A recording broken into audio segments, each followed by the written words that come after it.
down through Midtown Manhattan. ম্যানহাটানের midtown এলাকা জুড়ে বিশাল এক বিক্ষোভ চলছে। আমরা এখানে কেবল একটি মানুষের স্রোতের অংশ। এমন আরও অনেক স্রোত বিভিন্ন দিক থেকে এসে টাইম স্কোয়ারের দিকে অগ্রসর হচ্ছে। আমরা এই জায়গায় পৌঁছতেই ৬-৭ ব্লক হাঁটতে হয়েছে, আর আশেপাশে মানুষের এই মিছিলের কোনো শেষ দেখা যাচ্ছে না। এখানে উপস্থিত অনেকের সঙ্গে কথা বলে জানা গেছে এটি নো কিংস আন্দোলনের তৃতীয় বিক্ষোভ। প্রথমটি হয়েছিল গত জুনে, দ্বিতীয়টি অক্টোবরে, আর আজ অনুষ্ঠিত হচ্ছে তৃতীয় কর্মসূচি।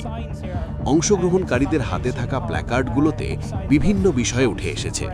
ট্রাম্পের বিরুদ্ধে গণতন্ত্রের হুমকির অভিযোগ, আইসিই বিরোধী স্লোগান এবং ইরান যুদ্ধের বিরুদ্ধেও অনেক প্রতিবাদী বার্তা দেখা যাচ্ছে। দিনভর বিক্ষোভকারীদের সঙ্গে কথা বলে তাদের মতামতও জানা গেছে।